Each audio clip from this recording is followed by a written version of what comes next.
He says lesson 7 that comes out of the study of this history is the vulnerability of the powerless, the protection of the vulnerable as the test of a just society. The genocide of European Jewry occurred not only because of the vulnerability of the powerless, but also because of the powerlessness of the vulnerable. It is not surprising that the triage of Nazi racial hygiene, the sterilization laws, the Nuremberg-based laws, the euthanasia program, targeted those whose lives were not worth living. And it is not unrevealing, as Professor Henry Friedlander points out in his work on the origins of genocide, that the first group targeted for killing were the Jewish disabled, and then the disabled, and that the whole anchored in the science of death, the medicalization of ethnic cleansing, the sanitizing even of the vocabulary of destruction. And so it is our responsibilities as citizens of the world to give voice to the voiceless as we seek to empower the powerless, be they disabled, the poor, the refugees, the elderly, the women victims of violence, the vulnerable children, the most vulnerable of the vulnerable. And with those words, I'd like to ask Christina Teichmann to come up and to say a few words. Thank you very much.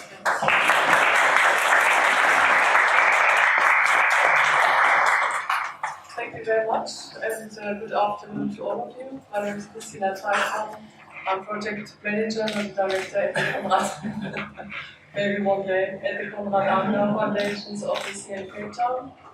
And it's a big pleasure to cooperate today, to partner today with the Holocaust Center at the University of Stellenbosch in this very important topic. And I think some of you have already visited the exhibition about that runs parallel to the seminar. I don't know how many of you had the opportunity, but if you haven't done so, please do it maybe after the seminar or the next couple of days. I think it runs until May. Until May, so you have ample time to do so. The exhibition actually reminds us all of our shared responsibility to ensure that the weakest links in our society enjoy the same rights and privileges as the strongest links. We also share the responsibility to ensure that we learn from experience and that history doesn't repeat itself. I also would like to quote Mahatma Gandhi, and I actually thought when you said I quote that you use that quote because it's very similar to what you just said. Mahatma Gandhi once said that the true measure of any society can be found in how it treats its most vulnerable members. And I think people with disabilities certainly belong to this group, but the group of vulnerable members of society also includes other people like children, the elderly and the poor. And taking this quote of Mahatma Gandhi as a yardstick, I think South African society still has a long way to go, but not only South African society. The Esidimeni case is not unique. Similar and other human rights abuses happen all over the world, we just don't hear about it. The good news is that in South Africa we have a democracy, a constitution in which fundamental rights are enshrined, as well as a free media and a vibrant civil society that brings such human rights abuses to the attention of the general public and hold political decision makers responsible for their action. Today's seminar, which forms part of the series, deals with the topic disability and human rights in contemporary South Africa and the question, what have we learned from the Esidimeni case, and where about 140 mentally ill patients have died. In the South African Constitution, which is often hailed as one of the most modern constitutions in the world, Chapter 2, the Bill of Rights, provides a clear explanation of what human rights actually are, such as the right to life, the right to have sufficient food and water, or the right to have access to healthcare and social assistance. In the case of the Esidimeni tragedy, not only one but several constitutional rights have been violated, most notably the right to life. Konrad Adenauer Foundation, in partnership with another partner, the Center for Constitutional Rights, launched recently the Human Rights Report Card 2017, and I brought some exemplars with me today. And this report assesses on an annual basis the realization of human rights in South Africa. In this latest report, the right to life rates very poorly and does not show any significant improvement to the previous years. In fact, hardly any of the human rights as outlined in the Constitution have improved or shown any significant progress. With partnering in this seminar today, Konrad Adler Foundation, as a German political foundation affiliated to the Christian Democrats in Germany, aims to promote a discussion on how human rights in South Africa can be promoted in general and in particular for people with disabilities. So I wish us all a very fruitful discussion and thank you all for coming here today.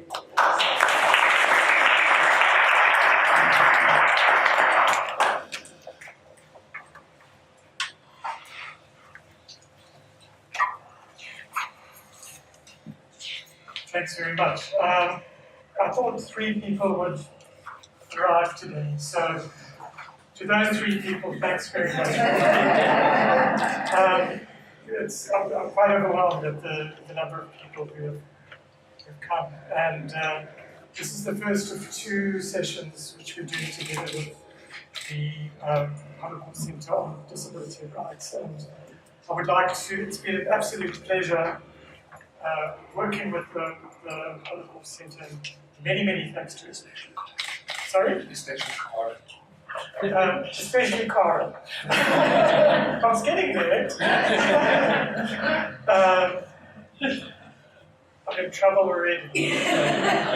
And thank you very much to the Adonal Foundation for your funding. We have many other partners here, and I just want to run through them quickly. By the way, for people who don't know me, my name is Swartz, and I work here at Stellenbosch University as a professor, but I'm mainly an event supervisor. Because of my good looks. But we have many partners who've actually worked together with us. I'd like to have our department partners with the Department of Psychiatry and Mental Health at University of Cape Town. We're part of the Alan J. Fisher Centre for Public Mental Health. I'd like to thank our colleagues from there, as well as our colleagues from Africa Mental Health Information Network Africa, who are going to be podcasting and disseminating this session for people who couldn't be here.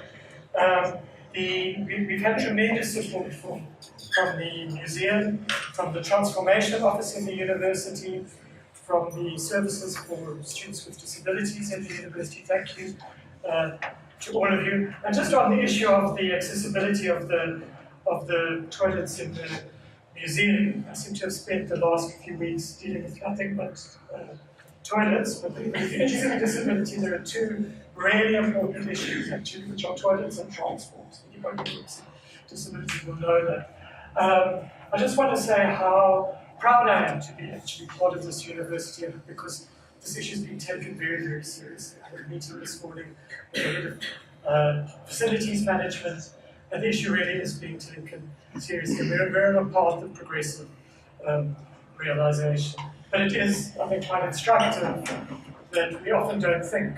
It wasn't through any malice that people said, oh, we've got an accessible toilet. I went and had a look, and there's a grab handle there, and it looked very nice. And oh, this is fine.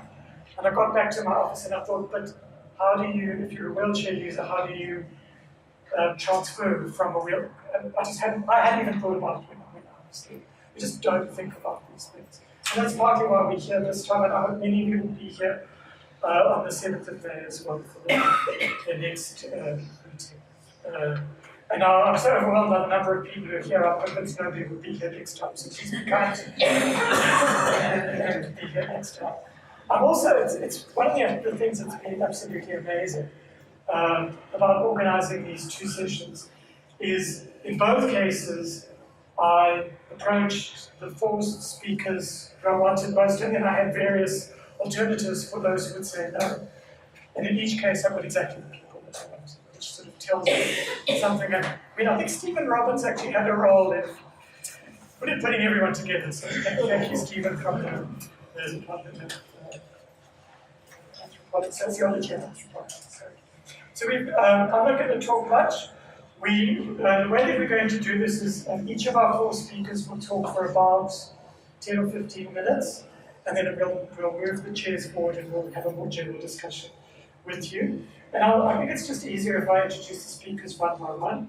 And I'm really delighted that, as I said, that they all came. Some of them flew here, some drove from Stanford. And I'm very, very pleased to welcome as our first speaker, Robb, who is a founder member of the Ubuntu Center. And I'm sure you'll explain what the Ubuntu Center is. It's a disabled people's organization. And Annie's been central in work around activism around the whole Esidimeni issue. Just before I introduce Annie, I don't know if any of you can see the picture at the end there, which these are both propaganda posters about the costs to young, fit, able-bodied people, of disabled people in German society. That's what it says, 60,000 Reichsmarks. And just to introduce Annie, I'll just read you something from that tells you something about one of Annie's favorite people. Bonga Chiliza in EBC repeatedly claimed that moving the patients from LIfe Esidimeni was necessary to save money. In her budget speech, she said the department aimed to save and generate revenue of 1 billion, which would be directed to essential services. Cost-containment initiatives would include outsourcing and so on. Explaining the decision in 2016, she said, the department paid 323 million. It's important to note that the department cannot afford this. The budget allocation, which was previously utilized on the said facility, will be reprioritized accordingly. So we hear some similar stories from a long time ago. Over to you.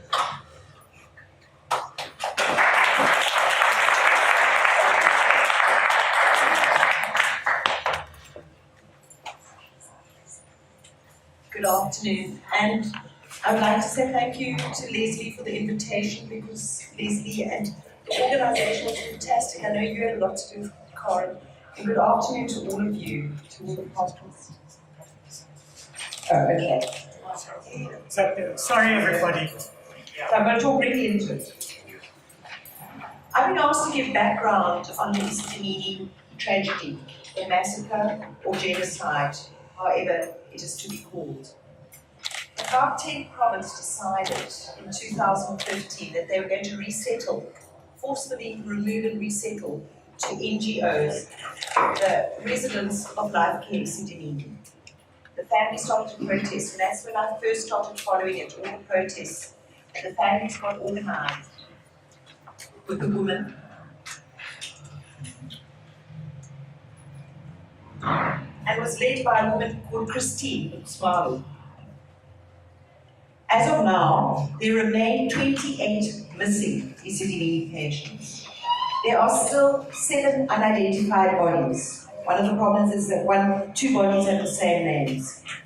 We know now, after the tribunal which ended in January, that 118 died in the months of May and June.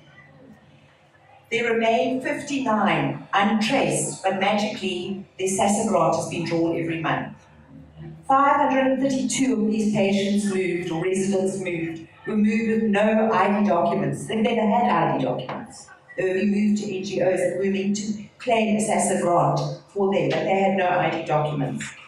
In all, compensation is going to be paid within the next 3 months by our government of 1 million rand for constitutional damages to the families, not the survivors, to the families. 20,000 rand for the funeral costs and 180,000 for the pain and grief suffered by the families. As far as I know, not a single one of the survivors of Esidimeni that suffered is being paid any compensation. Many remain in unregistered NGOs. I became involved on the 3rd of March 2016. We had our first huge disability summit. President Zuma was there, and there was the inaugural presidential meeting. Charlene represents our sector, the Presidential Working Team on Disability. And after that summit, a document, a declaration was issued. It was called the Irene Declaration. It's an important document. It came from the President's office. And in it, the President, because we presume the President agreed with all of this, because his office issued it, was that the South African Human Rights Commission was to intervene and that the removal of all the residents was to cease. I then commenced on drafting, even though I spoke to Commissioner Malachi at the summit. I did a written, urgent submission to the Human Rights Commission that this was going to happen. They received it the day, on the 15th of March, the day that the courts said to Section 27 that it was fine for our government to move 53 patients to Takalani, which was a children's home. Section 27 just dropped it. Then there was the announcement on the 13th of September, after questions, by Jack Blom, DA representative in the Gauteng, one of the heroes of this, in the Gauteng legislature, Kadani Mkhlangu, the NEC.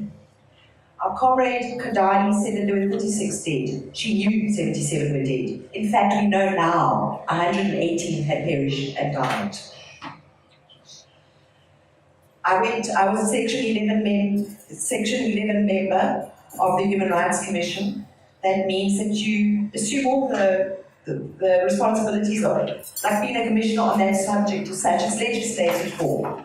I asked Commissioner Malachi in July what had happened with Esidimeni and my urgent complaint that there be an intervention.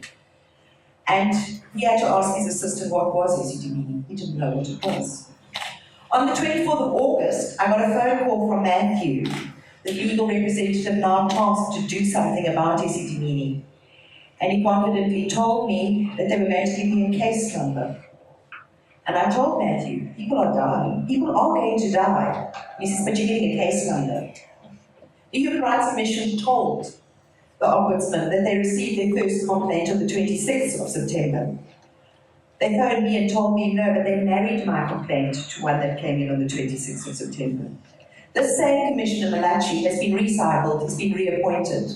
I'd say we have trust issues with the Human Rights Commissioner.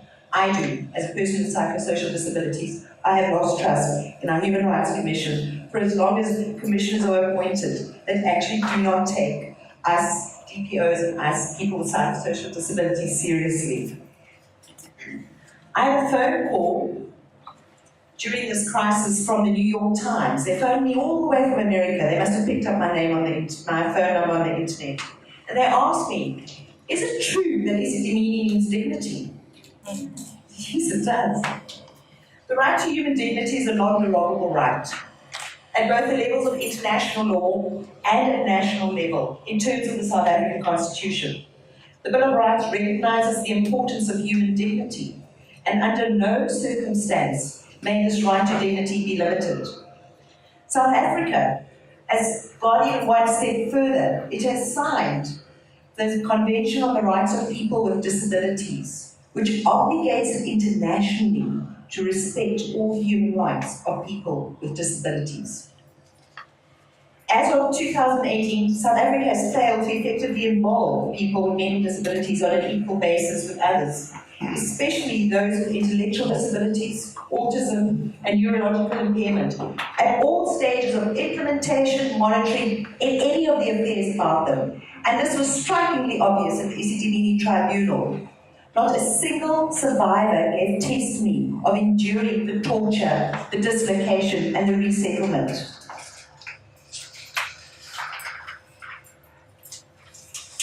Our South African Human Rights Commission, every annual report mentions that the mentally disabled in this country are of the most vulnerable. We know they are vulnerable. South Africa has failed to establish a comprehensive, judicially enforceable, protective disability legislation to protect all people with disabilities, and especially the mentally disabled. We still sit with, I believe, as one of the enablers of this tragedy and the many tragedies that do happen in this country.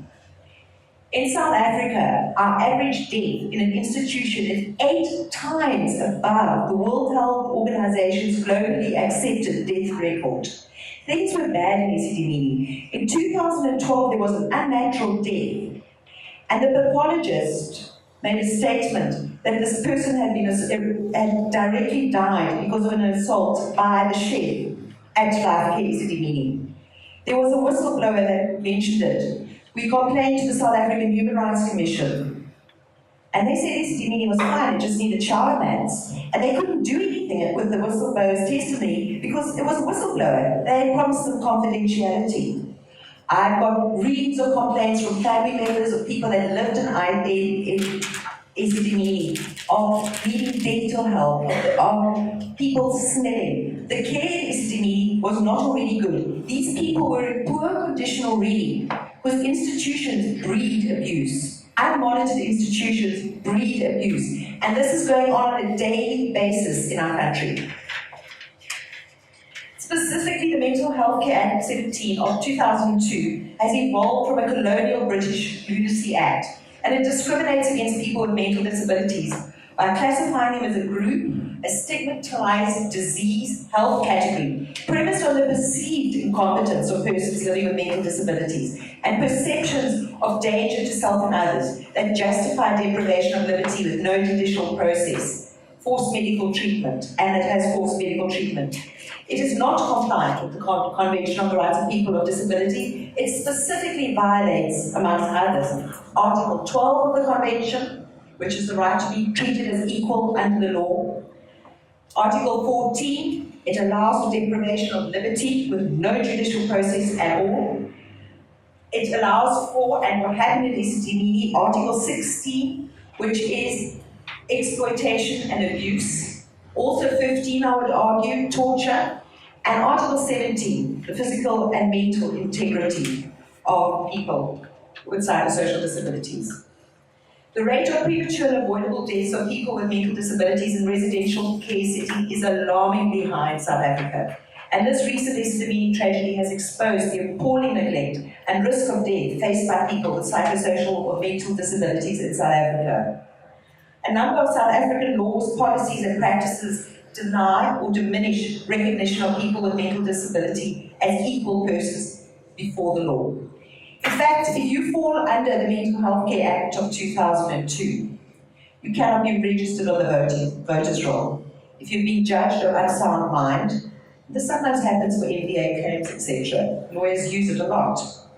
You'll be crossed out at Home Affairs if they do a proper check of the voters' roll. If you have been judged of unsound mind, you may not be on the voters' roll. Or you've ever been judged mentally disorderly. I don't quite know how they work out the mentally disorderly, but effectively you cannot vote if you have a mental disability in this country. You're a non-citizen. We have substituted decision-making. We have curatorship. The Mental Health Care Act provides for the appointment of an administrator by the Master of the High Court to care and administer for the property of the so-called mentally ill.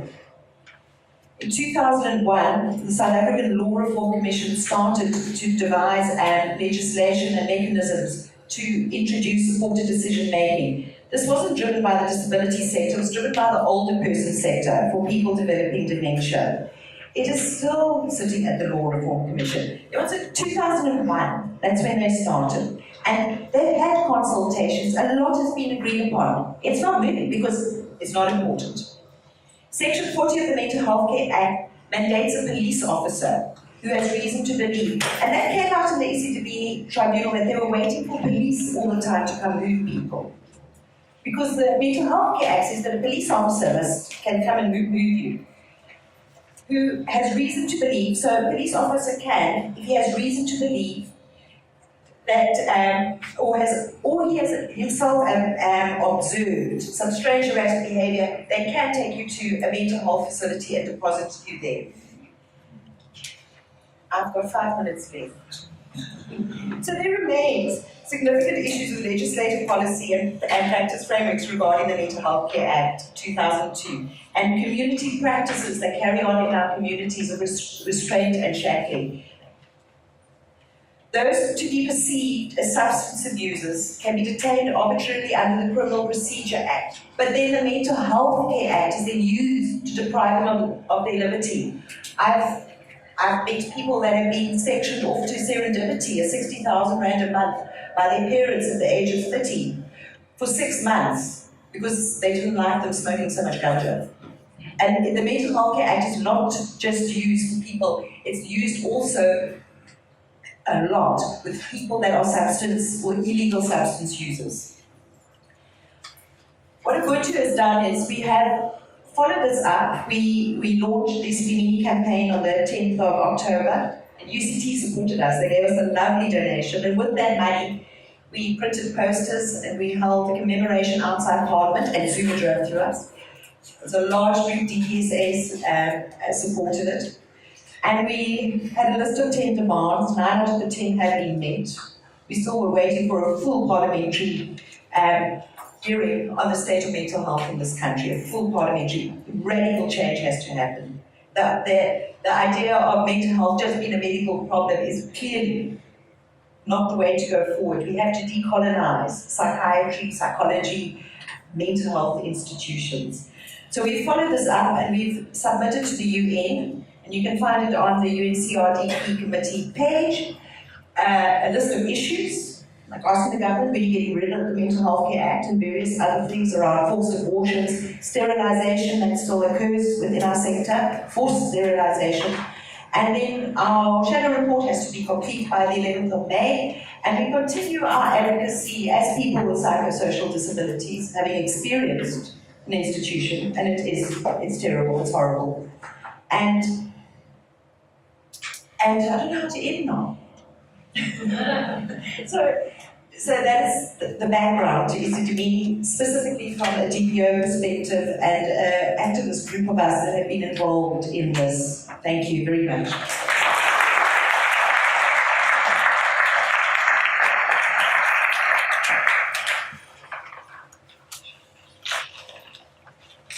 Thanks so much. If you weren't uncomfortable before, I certainly hope that you feel uncomfortable now. Thank you. That's given us a lot to feel very uncomfortable about, that's the way that things change. So for further discomfort, our next speaker is a great friend to our department, Charlene Sunkel, she's the program manager for advocacy and development of the South African Federation for Mental Health. She's also the coordinator of the Movement for Global Mental Health and there's another one, so the Global Mental Health Peer Network. And she's probably the most famous South African internationally who is in the field of mental health, but who's also a service user. Thank you very much for coming to the Rachel. And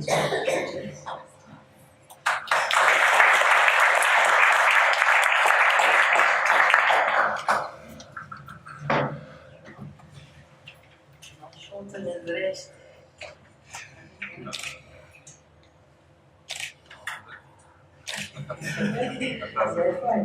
Okay. I didn't realize there's so many people. But thank you for being here. I think it also shows that you also care about what happens to people with mental illness in South Africa in particular. Earlier, I actually said to Annie that I was quite surprised about how the community responded and supported the LIfe Esidimeni victims and survivors as well. So that was really excellent to see. I'm going to basically tell you a bit more about the global context and then kind of give you pointers to see how that reflects with the LIfe Esidimeni. I want you, what I'm going to tell you, to also remember what Annie said, what happened. Annie forgot, I'm angry with her, she forgot to actually tell you about her own personal experiences in hospitals, so we'll force her to do it a bit later. But in hospital, I was diagnosed with schizophrenia in 1991, so I've had my share of involuntary admissions. Just to give you a brief overview of that was like. I remember the first involuntary admission, I was told that I have absolutely no rights on the property of the president. And which one? He sold me to the highest bidder. I thought that was my demo. Yes, so it was the property of that. But to give you an idea, I mean, we were 40 women in a hospital, 2 toilet rolls for 40 women throughout the day. You're not allowed to have anything of your own, no clothes. You're given hospital clothes where the colours don't quite fit or they don't quite fit you. Yeah, that's too much detail. And then bath water. We were 40 women at a bath with so much lukewarm water. So you stand in a queue, it's like a production line. So two or three go in the bath, they squirt shampoo on your head, give you soap, you've got like 1 minute and out again. And then you same toothbrushes, brushes, and so we go on. So it's a really horrible experience. I think it's actually more traumatic than actually experiencing the symptoms of mental illness. That's never my story now. What I want to base my presentation on is I see the whole LIfe Esidimeni thing as, I think a lot went around about and ignorance, we didn't know. And to me, ignorance in this case is not a defense and it's not an excuse. There's absolutely a lot of things out there globally. So I'm going to give you a bit of a context of the health inequalities, just briefly. Globally, there's a lot of absence of adequate and quality mental health care, infrastructures, and also both financial and human resource allocations, especially in low and middle income countries. And then if you look at human resources, the global median for mental health workers, it's been unchanged since 2013, where there's less than one mental health worker per 10,000 population. That's just for general health workers. And then nearly 1 in 10 people have a mental disorder, but only 1% of the health workforce provides mental health care. And then 45% of the population lives in countries where there's less than one psychiatrist to 100,000 population. So that gives you an overview of kind of the inequalities and the ratio between staff and who provides mental health care. 3 out of 4 people with mental health problems live in low and middle income countries, so that's like 75% of the global population. And fewer than 1 in 50 people with mental health or severe mental disorders in low and middle income countries receive evidence-based interventions. And lastly, which is always the issue, less than 1% of low income countries' annual budgets is allocated to mental health. So 1% of our overall health budget. So you can imagine how little money actually goes into mental health. So for me, also, if you look at the health and mental health inequalities globally, it has a serious ethical implication. If you look at the bioethics, the principles of medicine and public health, first of all, respect for the individual, justice, to promote good and to do no harm. And then there's key, really if you look at global mental health, there are actually 3 key guidelines, mental health strategies and plans and goals. So I'm just going to give you an overview of each of these 3. First, there's a mental health action plan of 2013 to 2020. There's a mental health action program, which they call MHGAP. And then, of course, the big hype is the Sustainable Development Goals. I don't know if any of you heard of the Sustainable Development Goals. If you look at the action plan, the action plan specifically requires that mental health strategies, actions, and interventions and associated laws for treatment, prevention, and promotion must be compliant with the CRPD and international and regional human rights instruments. And then the vision of the plan is for a world in which mental health is valued, promoted, and protected. Mental health disorders are prevented. Persons affected by these disorders are able to access their full range of human rights. They access quality, culturally appropriate health and social care in a timely way to promote recovery in order to attain the highest possible level of health. We also speak of health because you know in the LIfe Esidimeni case, there was one who really died as a result, direct result of mental health, or of a mental disorder. The rest were basically health implications. And also to be free from stigma and discrimination. Now the mental health action plan specifically make reference to deinstitutionalization. So at one point, LIfe Esidimeni was based that it's a process of deinstitutionalization. So the action plan specifically actually gives guidance on how it should be done. So it's specifically say that it should be done systematically. I think how many months were they doing it? A couple of months. These things take years to develop. So they suggest that it must, that all these community services must be linked, including short-stay inpatient care, outpatient care in general hospitals, primary and other non-specialist health care, comprehensive mental health centres, daily centres, and support for people with mental disorders, with also living with their families, and supported housing. Now the MHGAP specifically reinforce the commitment of governments. Now remember these strategies and plans, and as well as the sustainable development goals, countries actually commit to that, and they declare that they would uphold those issues. So they kind of committed to increase the financial resources, but as well as the human resources in mental health, and also to achieve a much broader coverage. If you know, in South Africa, I mean, almost half of our population live in rural communities. And very few of those people actually can access mental health care services. So we really also need to look at the rural community. So that is where the health coverage should also extend to. Sustainable development goals, I'm not going to go too much into that, but what I really like about the sustainable development goals is the different focuses. There are 17 goals. So the one area, a few of the goals look at people. So it specifically says where countries say they are determined to end poverty and hunger in all their forms and dimensions, and to ensure that all human beings can fulfill their potential in dignity and equality in a healthy environment. And I'm sure in LIfe Esidimeni case, none of this wasn't the case at all.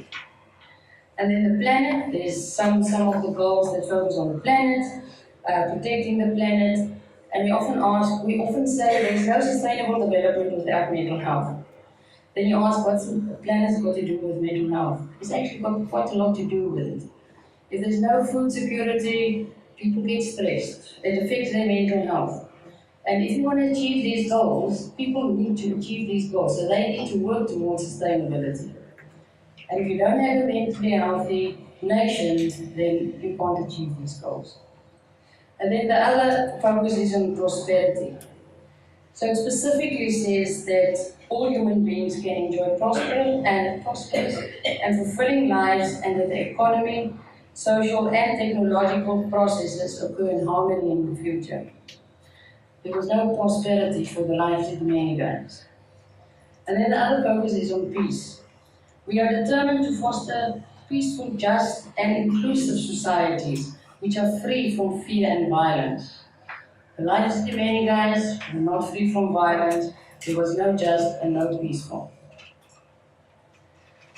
The last sustainability goal number 17 actually focuses on partnership.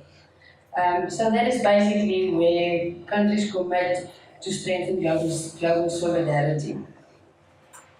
And specifically where they need to be focused on the poorest and the most vulnerable. So people with mental disorders are among the most vulnerable. So just to briefly go through what I've just said and show you how this relates to LIfe Esidimeni. If you look at the inequalities in mental health, we're basically compromised by ethics. LIfe Esidimeni went against everything that ethics stands for. There was no respect for the individual. There was a range of human rights violations. I think you can pick up a lot more on the CRPD of what rights were violated. I think almost all of them you can really look. And then also there was no good promoted through this whole process, and also caused severe harm to the extent of death. And then a lot of these plans and strategies look at a person-centered and human rights-focused approach that should be taken in all mental health care interventions.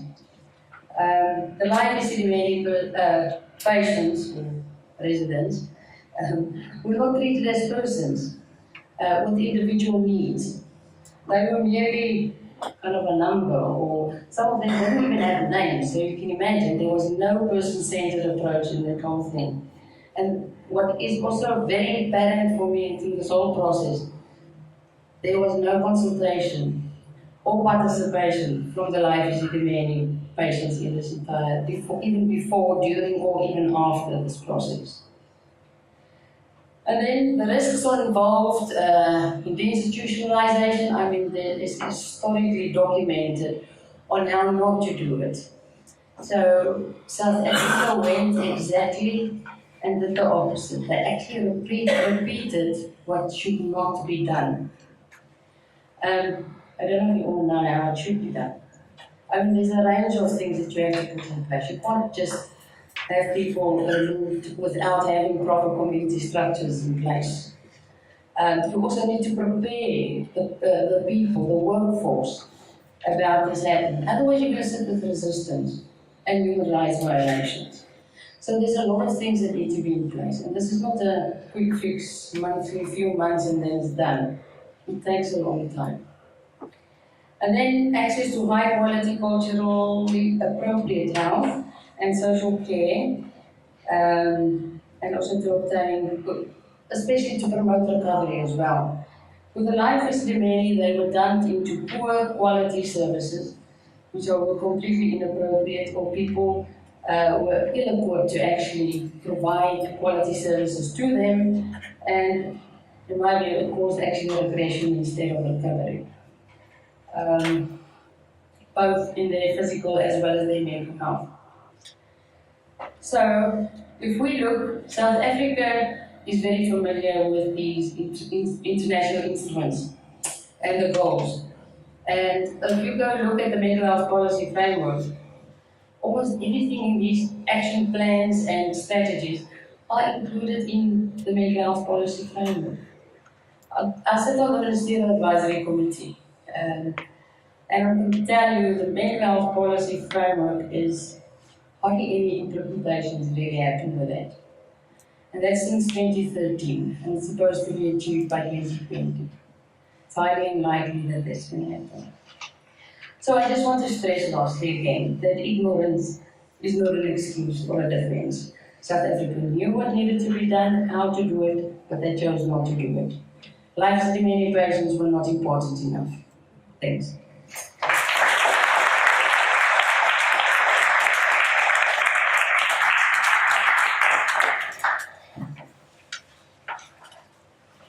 Thanks very much. We've now heard from two service users, and we're now going to hear from two professionals. I'm very pleased to introduce to you Dr. Charlotte Capri. Charlotte is first trained as a political scientist, and more recently as a clinical psychologist who works at Alexandra Hospital. I was asking Charlotte whether her political science has helped her be the advocate and activist that she is. I think you said yes. You weren't an advocate and activist. But Charlotte is very concerned with issues of rights and participation, particularly for people with intellectual disabilities. It's very nice to see her in the concept. Thanks.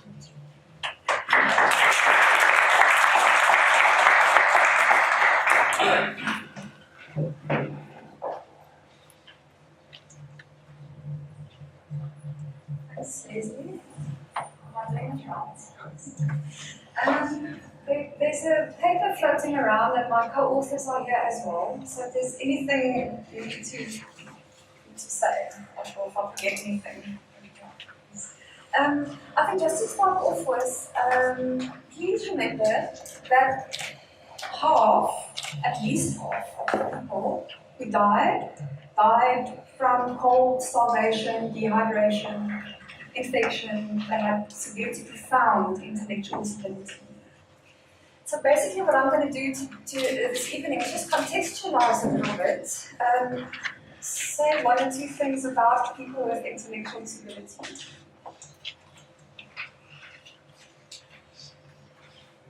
Can I use microphone? No? Okay. share something from the people I work with. I'd like to say a couple of things about how we can respond to Esidimeni and preventing it from happening. One of them is to think about the health observatory. There's another one, voluntary assisted advocacy and the Vulnerable Adults Act. And then I'm just going to end off with 3 points. And please can I use all my time? I'll work really hard at this. Intellectual disability used to be known as mental retardation. Not too long ago in South Africa, legal terms for people with intellectual disability included idiot and imbecile. It was illegal for South African idiots and imbeciles to have sex. This wasn't 100 years ago or even 50, it was 30 years ago, and written up in the Immorality Amendment Act No. 2 of 1988. As the apartheid state championed its master race, the Immorality Act prohibited interracial procreation, including sex with and among idiots and imbeciles. Until 1996, so that's just under 12 years ago, elective abortion was not legal, but the birth of children to women or men with intellectual disability was criminalized.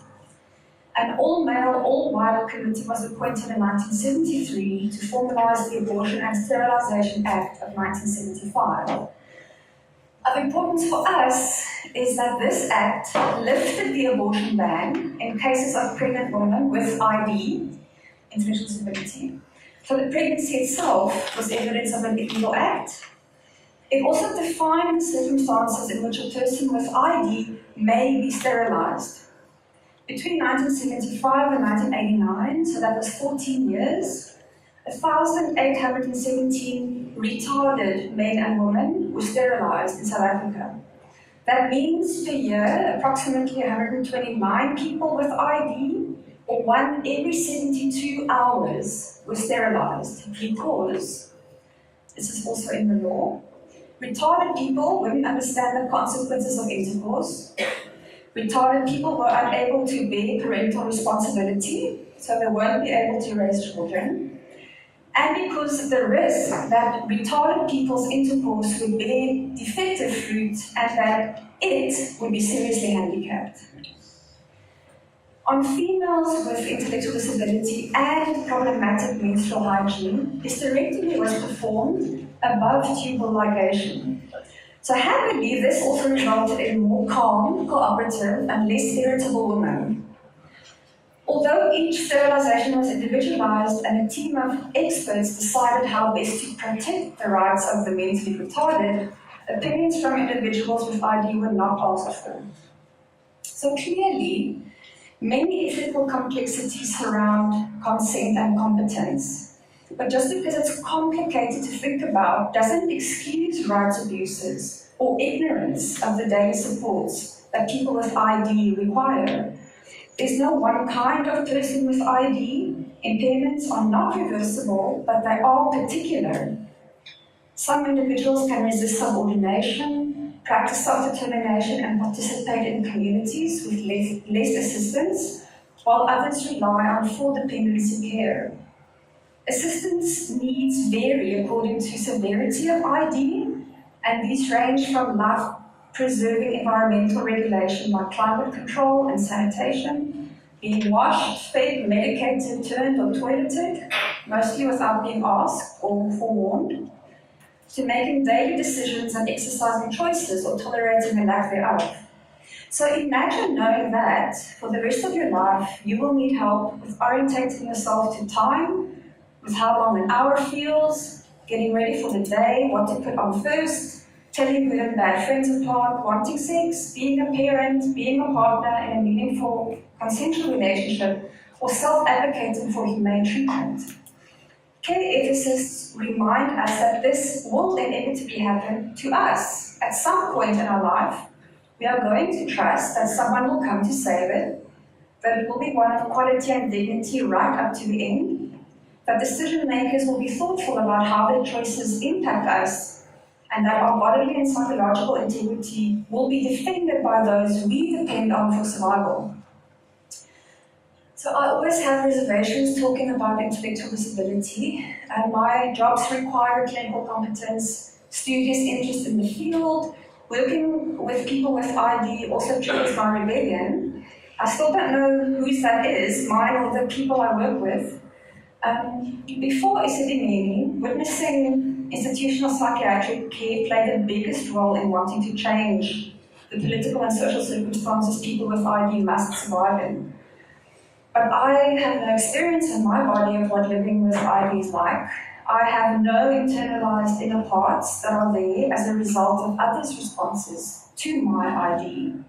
It matters that people with intellectual disability are viewed as experts on living with intellectual disability. So the men's group. I disclosed to a group of men in weekly outpatient psychotherapy that I was coming here. So they range in age from 19 to 45. They attend group therapy with me because on top of living with ID, they also live with mental ill health, multiple impairments, behaviors that make it difficult for others to like or love them, celebrate them, care for them, or make them feel wanted or that they belong, and histories shaped by others' carelessness. We spoke about Esidimeni. The men had feelings about people like them, but lower, dying, because they couldn't care for themselves or defend against others' abusive care. But it struck me that they didn't position themselves as agents of our democratic or capitalist complex. People with ID are too easily kept out of mind as non-productive individuals who, in their one-way consumption of our labor, do not deserve to complain. The men wanted to know if something is going to be done about Esidimeni, not assuming or knowing that something would be. Who is going to do something about it, not locating this agency in themselves? And what happens to people who harm those that could have been us? How do I tell them nothing? I asked the men, what would they have wanted to tell you? They want you to know that they have a sense of justice and of being human. They know that there are people who cannot talk but have a lot to say. They want us to care about figuring out how to understand their needs and stop assuming that we've always known. That just because they're slower or can't do certain things, like think fast or learn computer or say their address, doesn't mean that they're not people. They want you to know that being an adult is not difficult. It's being disabled that's hard. So what about after Esidimeni? Before Esidimeni, after Esidimeni, how do you respond? So what about intellectual disability health observatories? State Council argued that the victims are not entitled to constitutional damages and that evidence of non-derogable rights violations, the right to life, must be ignored. It's hard to think that hundreds of Esidimeni people were not kept track of and that some are still lost. On a larger scale, the 2011 National Census didn't measure intellectual disability directly. In 2001, care-dependent people and institutions, where thousands of disabled people live, were not included. These South Africans disappeared, invisible to the dominant socio-political discourse of who counts. The last evidence of how much ID there might be in South Africa was gathered in the 1990s by academics, not the state. The main reasons for establishing intellectual disability health observatories would be to understand patterns of inequality and social exclusion of people with ID and address gaps in the population health information system. So public health observatories the world over have different goals. Like producing the kind of stats that Charlene said about. But ours can help figure out how to best respond to the health and well-being needs of people with ID. We could partner with health departments, social care organizations, and government policymakers. It would exist to identify pathways to equality, to provide information and evidence for bettering the health and well-being of people with ID. So today, the best we can do is estimate that 4 out of every 100, or more than 2 million people in South Africa live with intellectual disability. That's almost 4 times higher than in countries where most of the research comes from. If you think about it, political competitors should actually be vying for the attention of 1 in every 25 South Africans. But But how do you protest if you can't express yourself verbally? Or if you can, but no one hears you? If you've been stripped of a voice because it would cause complex inconveniences, where do you turn? At the Esidimeni hearings, as my colleague said, clinicians, families, officials testified, but to our knowledge, no people with ID were called. And I checked that with Judy who followed it. It matters that we act for people who may not be able to do so unassisted, and that we emphasize the worth of individuals who, even if they want to, can't be self-reliant, autonomous, or productive in commonly valued ways. But then we silence the most important voices, those of people with ID. The mistreatment of care-dependent people with high support needs always increases our temptation to advocate. But would this facilitate sustainable self-advocacy?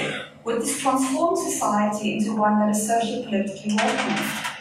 By speaking for people with ID, just as I'm doing now, we're actually saying that they form part of one big hapless group that cannot complain for itself.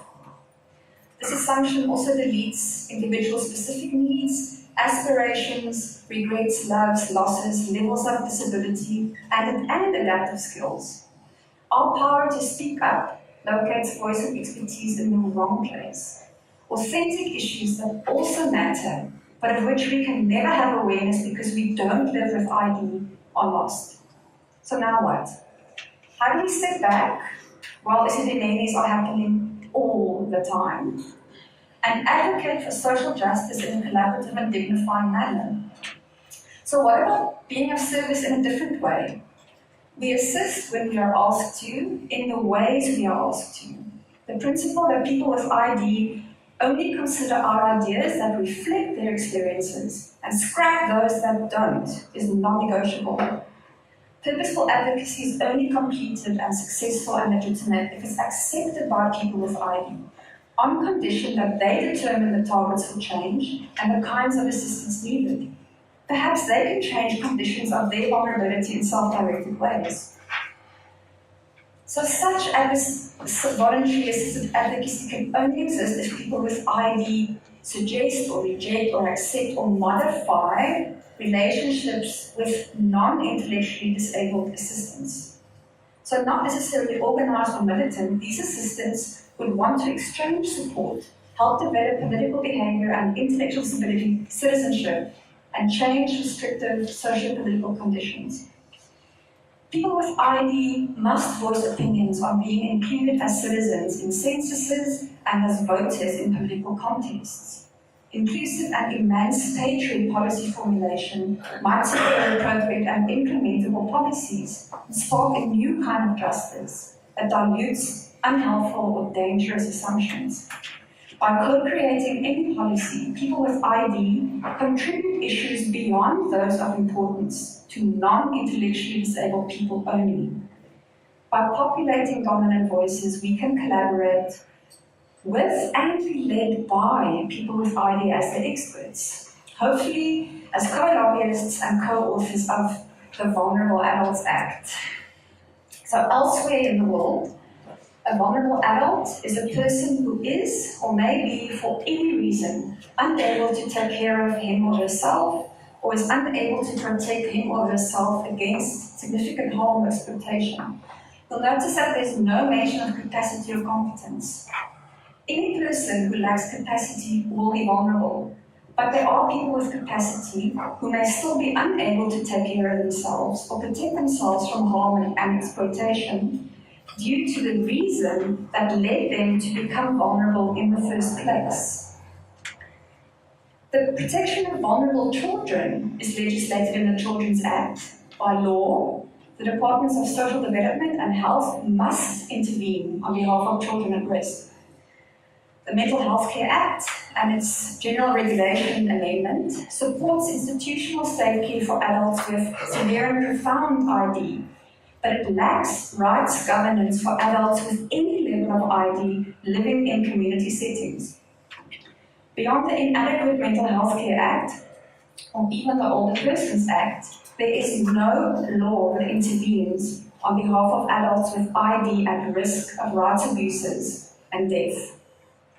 The state has no legal obligation to perform adequate safeguarding of adults who are vulnerable because they live with ID. Legislation for vulnerable South African adults is yet to be taken up in protections and services and policies. Also, the establishment of public health observatories are enforced by law, and ours can be promulgated in a Vulnerable Adults Act. So my last 3 points.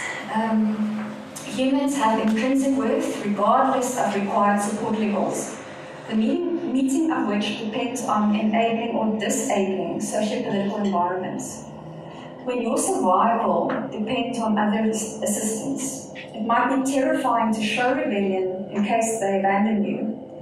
Resistance is costly, and even defiant individuals may find it anxiety-provoking to individuate from asymmetrical dependency relationships. People with ID will be negotiating from positions of disempowerment. Some compliance with systemic inequality, even resistance to changing the rules, must be accommodated. Second last, government vowed that Esidimeni will not happen again, but it's not taking any advice from people with ID on how to avoid such futures. Voluntary advocacy focuses on assisting people with ID now, but it also draws our attention to our role in shaping the society we will become vulnerable in. Policies that will enable or disable us and our hand in making the people who will take care of us. Our response to Esidimeni will shape the kind of society and assistance we want for when, not if, we become increasingly dependent in that society on those carers. Lastly, to help people with ID realize their rights. We don't do nothing, but we don't take over. Disability expertise and authentic experiences of impairment are located in people who live with impairment in a disabling country.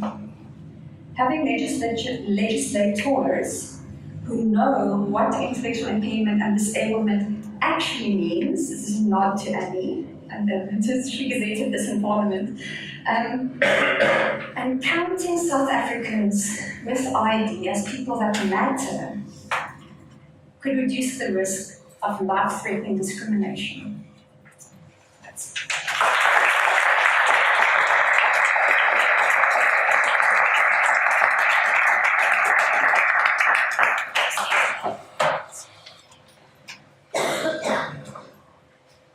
Thanks very much, Charlene.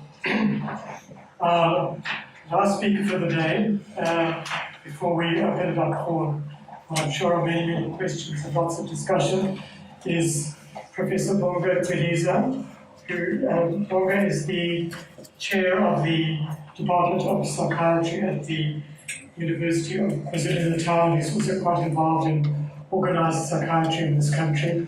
His one failure was that he left Stellenbosch University. Thank you for coming all the way from KwaZulu-Natal.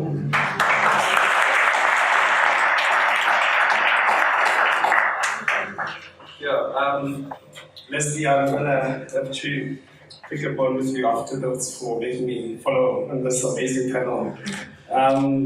So I presume Leslie and I have worked together quite a bit, so you should probably why you invited me today.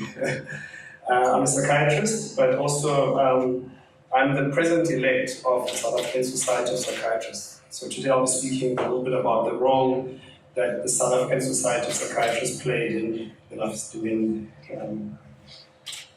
tragedy. Luckily for me, I'll be speaking about my colleagues and friends, so so I can also be harsh on them, and also I can praise them because it's not about me. At the end of a grueling 2 days of evidence that Dr. Riso Taratara, who was the president of the South African Society of Psychiatrists during the LIfe Esidimeni tragedy, during the marathon project, as Project called it, he's a very good friend of mine and my colleague. The Judge Mr. thanked him for selfless leadership of CESL and for standing up for vulnerable patients. the families who were in the room stood up and sang songs and ululated, actually. You know when you go to an African wedding, when people are happy, they go, exactly.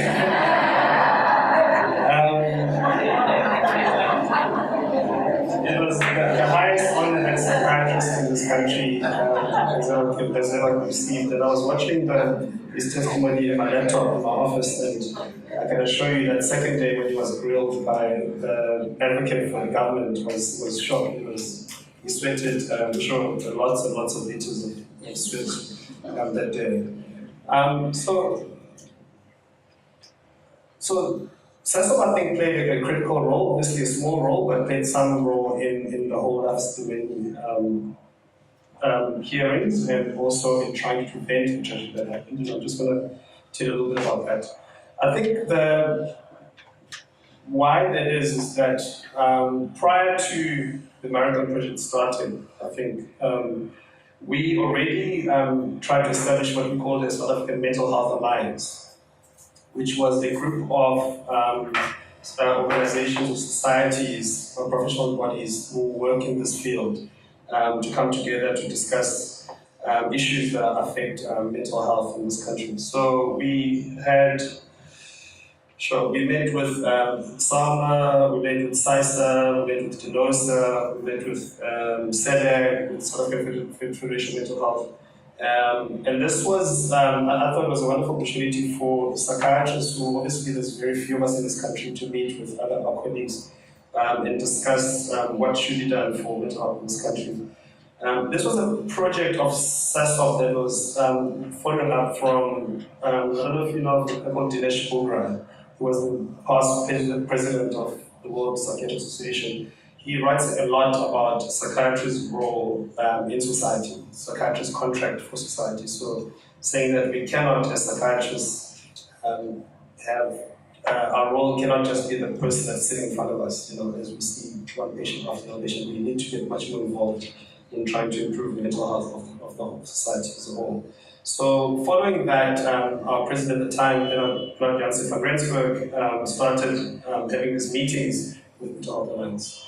And I think that for me was one of the critical steps in why SASOP got involved actually with the whole Life Esidimeni, because got to spend quite a bit of time with SADC and South African Federation of Mental Health to try and understand the bigger issues and not just the one-on-one that we usually involved with. Most of the time, psychiatrists, as you know, are involved with sort of asking patients about heart medication and the side effects and is it the right dose, etc. So this was, I thought, was a wonderful opportunity for us to really understand the critical issues. Also, a little bit of history. In South Africa, is we like to give background. So this is just the background, 3 points. There is a history for psychiatrist society that we've gone to court before to take on the government. I think at the time, it was about a decade ago, at the time it was about reference price lists. So it was, there's a time when the private sector, they were fighting to get remunerated properly. And the government had published this reference price list to say, if you see a patient, this is only how much you can claim from medical insurance, etc. So they took them to court through the South African PPF, South African Professional, sometimes Society, a foundation. And we also, I just want to say, at the time, I remember as a young man then, and I remember thinking, why is SASOP getting involved in private practice issues? It's about money for private psychiatrists. But I think later on I realized that it is important to get involved in these things. We also were part of a court action that took the medical schemes to court. Some medical schemes to court were challenging what we call PMBs, which are prescribed minimum benefits. So if you have certain conditions in the private health sector, and which apparently will also be going forward for the NHI, for the government sector, you can have, if you are on medical aid, there is prescribed minimum benefits that you are allowed, that you're entitled to have, which unfortunately our medical aids at the moment think it's the prescribed maximum benefits, but actually it's the minimum benefits. But they were even challenging those little, small benefits that were supposed to be done. So we took we were also involved with that. And I think the reason why I'm giving you those three examples, I think it's important to note, because when Riso Taratara, who was our president at the time, we met with the board, which I was part of the board at the time, and said, we need to be involved with this fight. It's an important fight in Gauteng. As SASOP, we have to be involved. And I remember it was in December, he called an urgent meeting of the board to say, we are taking the government to court. We have to sign an affidavit to be part of the people that are taking the government to court. And of course, many of us hesitated, and we were like, are you really sure this is what we should be doing? You know, we're psychiatrists. A lot of us are employed by the government on the board, which we'll get to that a little bit later. But, you know, I think partly because the president at the time was a private practice psychiatrist, by the way, had spent a lot of time working in Stellenbosch, so he had some awareness of the public sector issues, and so he was dynamic in that sense to say, you know, this is a really important fight, guys. We need to do this. But this was before the deaths. We started hearing about the deaths to say, how do we stop the government from discharging all these patients randomly? As you know, we lost that court case, which is, you know, history is obviously told us that we were on the right side of the room. I think it's also quite, what is I thought from psychiatrists, from SASOP was quite meaningful was that when I read in the Sunday Times recently that the South African Depression and Anxiety Group also had an urgent board meeting in December that same year, and also had hesitated about taking the government to court.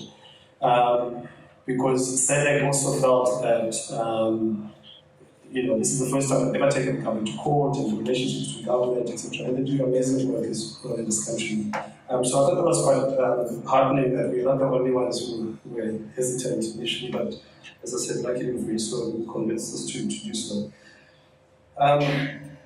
When we were in the LIfe Esidimeni hearings, I don't know how many times Riso Taratara was asked, but what did you do?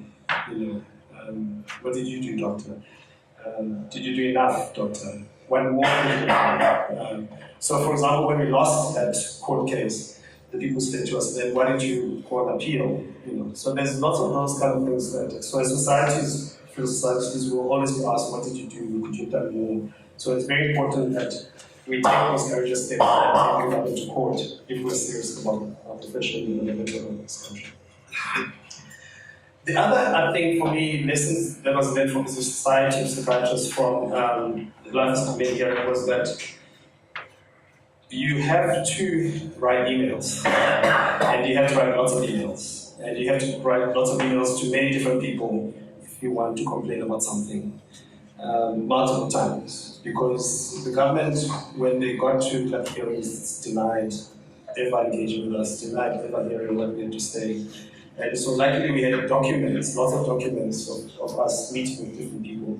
And it wasn't one person, it wasn't just the president who wrote it, but the president, it was, you know, other doctors, Leslie Robinson, other doctors who all wrote in different capacities, which was quite wonderful was that many of them had different meetings in Gauteng, you know, for example, district health services or, you know, other sort of structures of the government.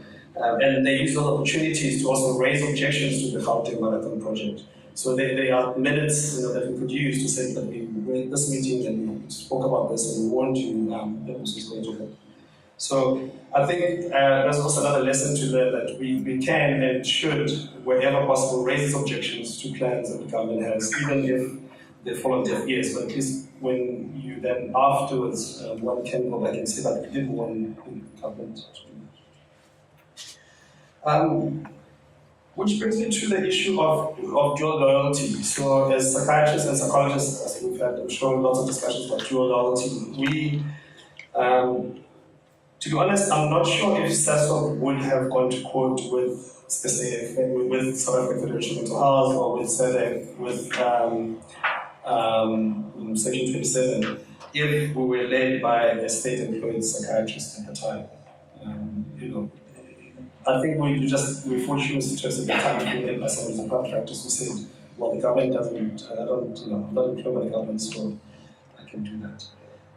We also know stories, lots of stories of the LIfe Esidimeni employed psychiatrists and medical doctors who, who discharged these patients, or transferred them, or took part in it, and they didn't come to SASOP. Some of them were members of SASOP. We know that medical officers were part of SAMA, didn't go to SAMA to say, because if they didn't sign anything, then the American project would not have happened. They would have, you can't, as illegal as it is, but it is more illegal. But they signed the discharge. Lastly, though, I just want to say that this dual loyalty is it is a real phenomenon. It's a real dilemma, because the latest tragedy that is happening in the Facebook is in Tower Hospital in the Eastern Cape, where a psychiatrist who's a member of SASOP blew the whistle and said there's lots of horrible things happening to our patients in Tower Hospital. And I cannot continue any longer being part of this system. And of course, he was immediately reprimanded, and they made his life extremely difficult. And in fact, he wrote to us to say that he feels that sometimes his life is under threat because he lives in a small town in Eastern Cape, and he's subsequently had to resign from that job. And when he served the notice at the hospital, he was seeing patients under a tree because they kicked him out of his office in his notice period. So, you have to be an activist, but please be aware that, shit is real. When you do this, there are consequences. So it's not, I put these two ladies in front of me because being an activist is not a walk in the park. So there is some work that's been done as psychiatrists, psychologists that we can read up, which talk about the role of professional bodies in these careers. For example, the Physicians for Human Rights and the School of Public Health and Primary Healthcare at UCT has written guidelines on dual loyalty and human rights in health professional practice. And Chapter 5 of those guidelines actually does talk about our role and has a wonderful list of, actually it's a long list of things that professional bodies can do to get involved in caring for our patients. And a lot of those things have already been covered here. For example, writing schedule reports, or schedule budgets or things like that. One of the things that I think, though, for me, what was critical in professional societies and history is also probably advice to this, is that we as professionals in our societies really need to elect dynamic leaders. Because a lot of these decisions that you took as SASOP, I really think would not happen if we didn't have that kind of leadership at the time. We know that, for example, Psychiatry Society was silent during apartheid, yet SISA got very vocal and was very involved in some of the departed activities at the time. So I think there's a long list of things to do for professional bodies, but I think for me it starts off by members saying that it's not enough just being a clinician and seeing a patient. We also need to be activists for our patients. Even though it's difficult, and I can assure you that Bernard Jansen van Rensburg has been shouted upon by the Minister of Health in this country because he is truly a psychiatrist. Why is he talking about these issues, and why is he going to the media with channels that should be following up on, etc. And subsequently to that, Bernard Jansen van Rensburg has had to backtrack a bit, and now is trying to meet with all the different agencies in different provinces to try and engage with them to say that there is this paper trail that the government wants. They want you to say you met with the district manager, you met with the director, you met with this person first before you can go to the media. So I really think that if you're supposed in this room and you want to know what SASA does, for me the important thing is when are the next elections, when are you going to create, elect the next president of SASA so that you can make sure that that person is dynamic to take on the issues that we really need to take on. Thank you very much.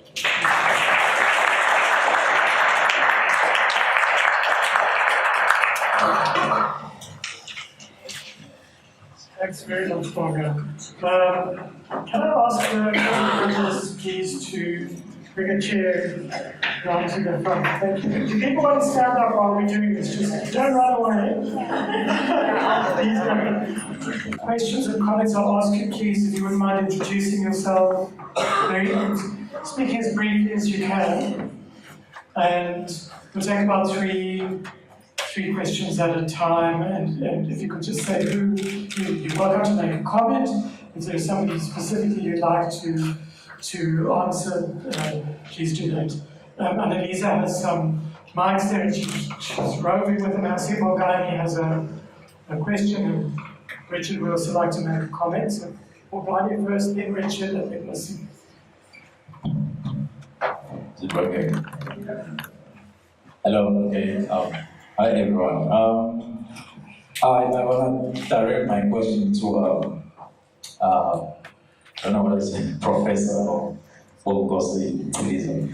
Okay, it's mainly to do with what was framed as sort of like an indication of the breakdown in political leadership in Gauteng that sort of led to this unfortunate disaster.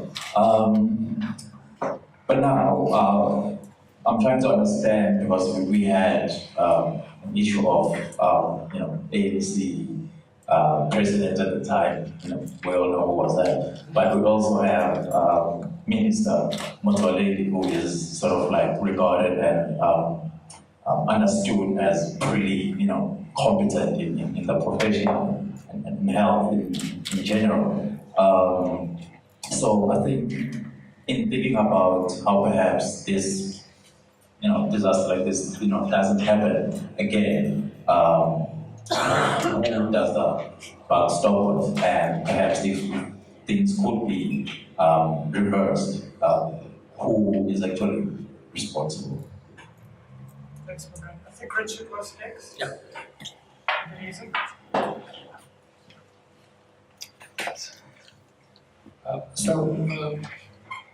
I just wanted to thank the speakers, all of them, for provoking presentations. But one of the issues that comes through all of the presentations is the issue of activism and what exactly constitutes activism and who should the activists be. My question is really about how do you enable the activist, the protester, the whistleblower, or whatever you want to call them, at the various levels of society, both from the victim's point of view and from those that serve the victims, and how do you protect them? So enable them and protect them, that's my issue. That should take Glenda.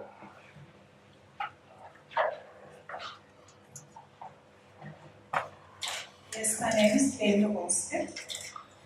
For my sins, I have for a long time been working with nurses, advanced psychiatric nurses, and training them.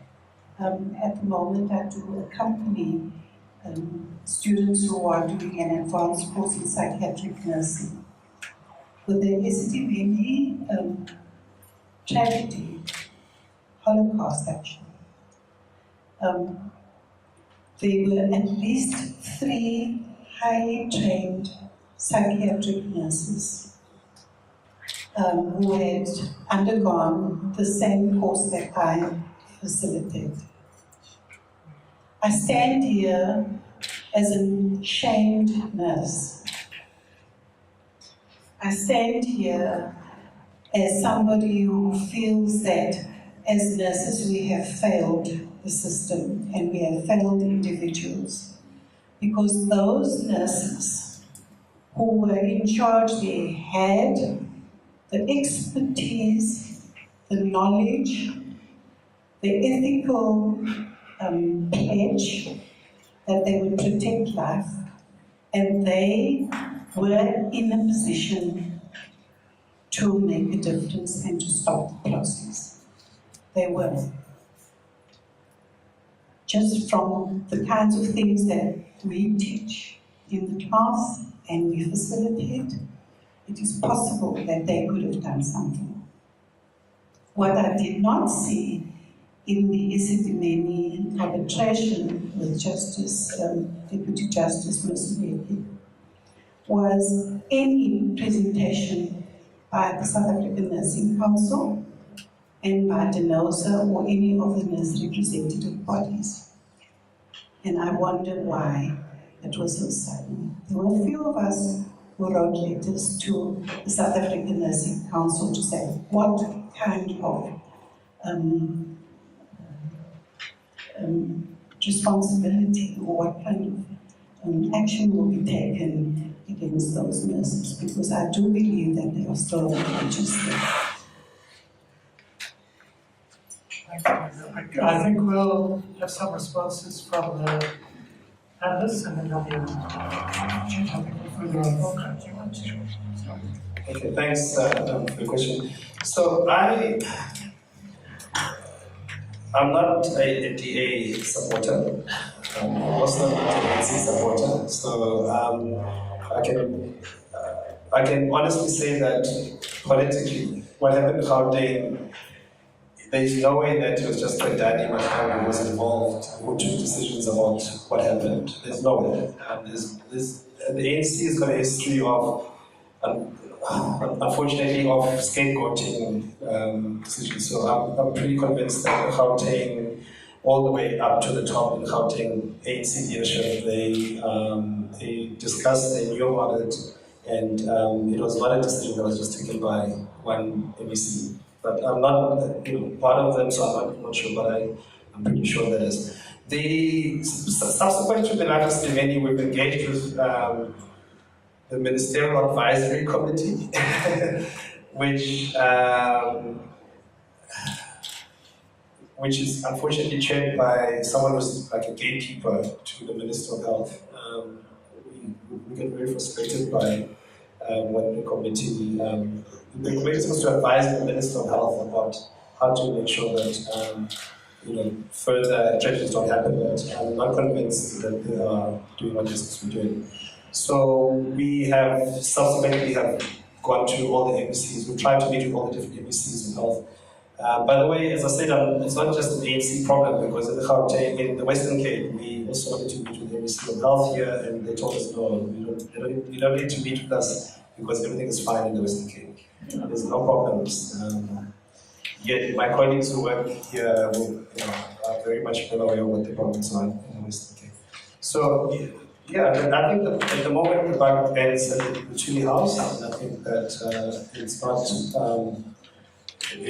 just the MECs or just the Minister of Health. I really feel that it's the governing party that really is responsible for making sure that no further changes happen.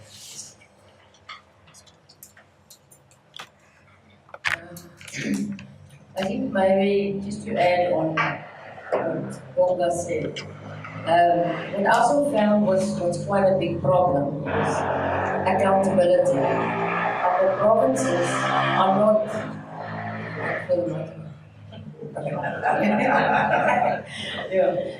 the provinces are not accountable to the National Department of Health. I think that's a huge problem. Because with a mental health policy framework, to implement it, I mean, there's nothing that obligates the provinces really to implement it. They can do what they want.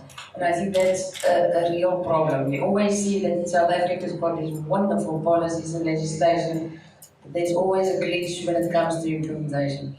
Just on the issue of activism, how do you enable and protect them? I think in my work with the South African mental health advocacy movement, you see it over and over again. You find, so what we do is we run empowerment sessions in provinces, kind of teach service users about their rights and all those things. And you won't believe how shocking it is when they have no idea about their rights. They have no idea where to report it. And I think that is where it should start, is empowerment of service users so that they know when their rights are being violated. And then it's also important to have like advocacy movements like the Ubuntu Center, that there is a channel through which they can report human rights violations and know that there are people that backs them. That's kind of my comment on that. I'm going to go back to the first political question about the responsibility.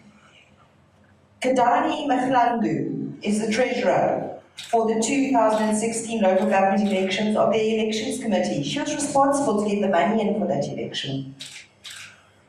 And she spoke about the collective. I know for a fact, and I can prove to you that Momsaledi knew about this, that every single candidate, because I was blind copy BCC'd on my Gmail address into all the correspondence between the disability advisor to the Gauteng premier. The premier knew, they all knew. They saw the complaint sheet, which is a very detailed complaint about the risk of death and that these people would perish. I use the word perish. It's a dire situation. They all saw it. I don't know if they bothered to read it. But what's more interesting is Moseneka's report is what is referred to the SIU, the Special Investigator, to the police, is 1.6 billion missing. Wasteful expenditure on the Esidimeni is 6.9 billion. You must remember a million seconds is how long? It's 12 hours or something. But a billion seconds is 32 years. It's a lot of money. And it was put out for tender. Someone got the tender. Money was needed for an election. And as we saw downstairs, often there are cost implications. So I just wanted to add that you also follow the money and general corruption in the healthcare system. Corruption in the healthcare system has killed people this time.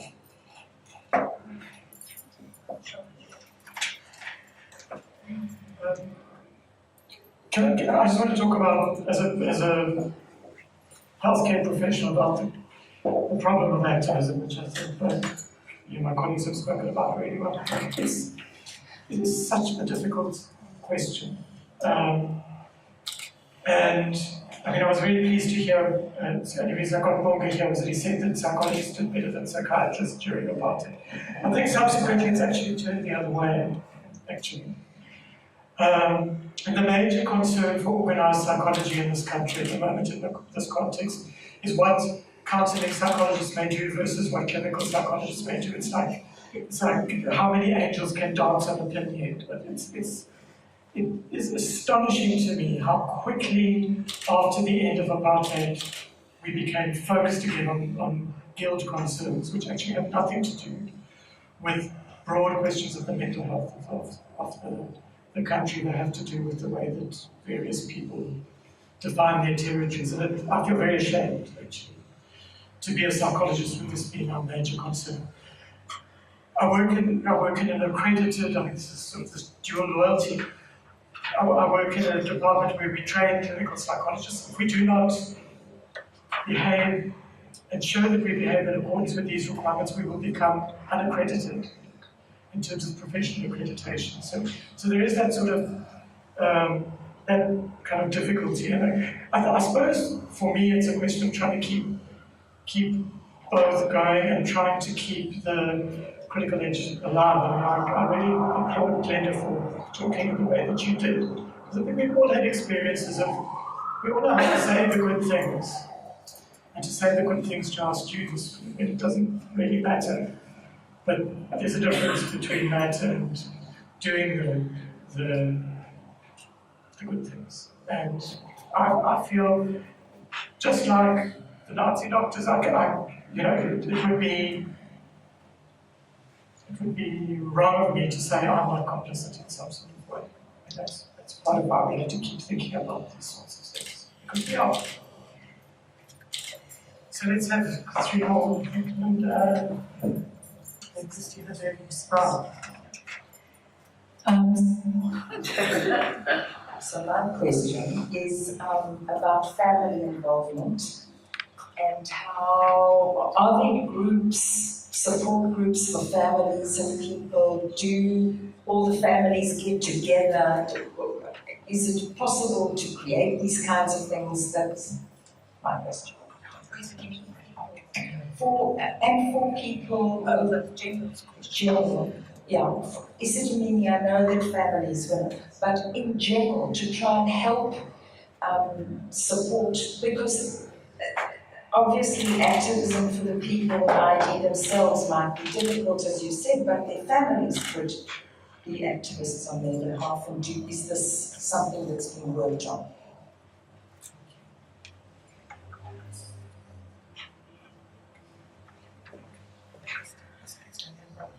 Oh, it doesn't matter, senior. In no particular order. Hi, thank you so much to all of you. It's a general question, really, and it's sort of what are we going to do? What do we do now with this political moment that we have? Because it just seems to me that after the Commission has finished its work and compensation has been paid, there's a possibility of criminal proceedings, yes. But then in terms of our public discourse, it's as though everyone can kind of go home with the illusion that suddenly as a nation we're valuing lives again. And of course we're not at all, because we all know in this room that what we see here is an acute moment of catastrophe in an ongoing state of affairs in which the lives of those 2 million people, South Africans, are very likely to be not thought about, their rights not protected. That, our article was about how these, in some way or another, these events are happening all the time and continue to happen. So, and just part of what comes to my mind is the sort of ironic juxtaposition of our president's gestures regarding the Marikana massacre, which are completely appropriate, while at the same time his olive branch gesture towards Kadani Mahlangu. So it just feels to me that we really need to make a lot of this moment while we have the minds of South Africans at our disposal. And so my question is, what do we do with this?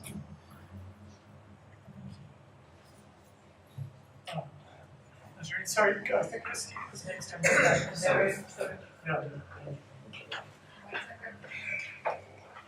Charlene, can we have you first in the next round?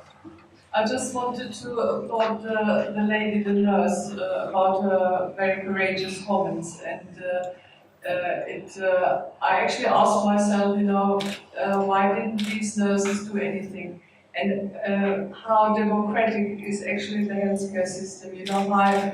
In my view, even in Germany, it's very hierarchical. There is a professor, a junior doctor, and at the end of the day, you have the nurses and the people that, wheel the patients around. And I think it's a little bit like the army or the military, I would, like to compare it, where the lowest ranks, they have to do what the others tell them, and they're used to it. They actually socialized in that kind of system. So actually, my question is, isn't it time, to democratize the healthcare system, that people, even in the lower ranks, have the guts, or the kind of entitlement, when they see something goes wrong, to speak up and to go to places where they can complain. Because I think maybe the nurses, like we said, they saw what's going on, but they just felt it was not their place to complain, because the doctor, he's above and he also sees the same situation, and it's his place to do something about it. I don't know how it is here. Sorry, I would say the nurse that I'm talking about has a PhD in nursing. Sorry, the nurse I'm talking about has a PhD in nursing. Dr. Manuela is a nurse who has a PhD in nursing and has the highest qualification you can get in psychiatric nursing. She was the second in command. In fact, just below Dr. Kairami was Dr. Manuela, a nurse.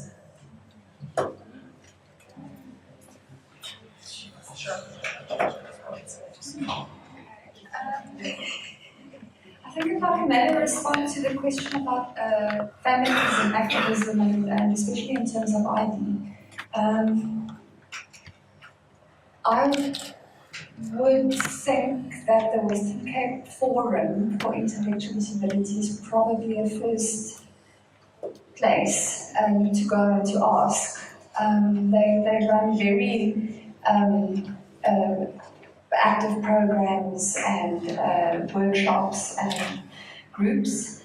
And in fact, as an example, I think it was 2010, 2011, the Western Cape Forum for ID took the government to court about education issues for children with intellectual disability, and especially those with severe and profound. And they actually won, which had huge ramifications.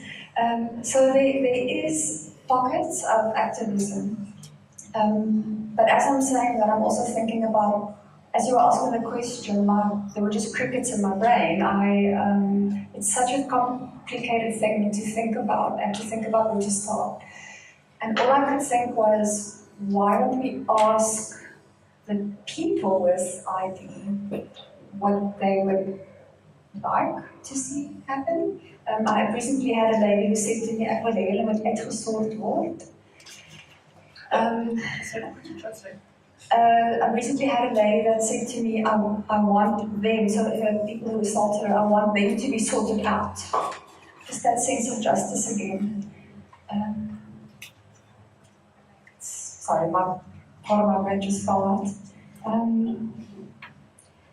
And what do we do at this moment? That's even a bigger blank in my head.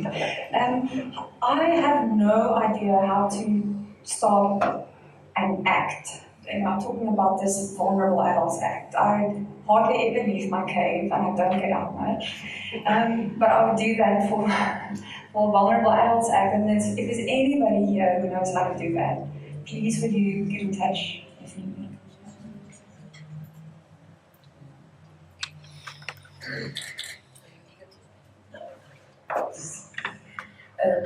I think family involvement is important.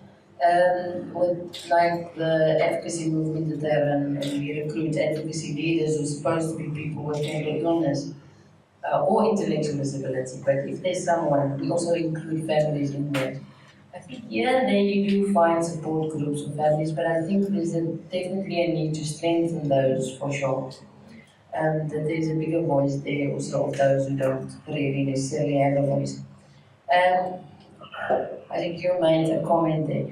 I think what I want to stress, I think with service users, we did a kind of an exercise with them, asking them what this whole Life Esidimeni thing means to them. And what came out very prominent is that they felt that, so now we need to have our lives trusted in the Department of Health because the majority is making use of public mental health care services.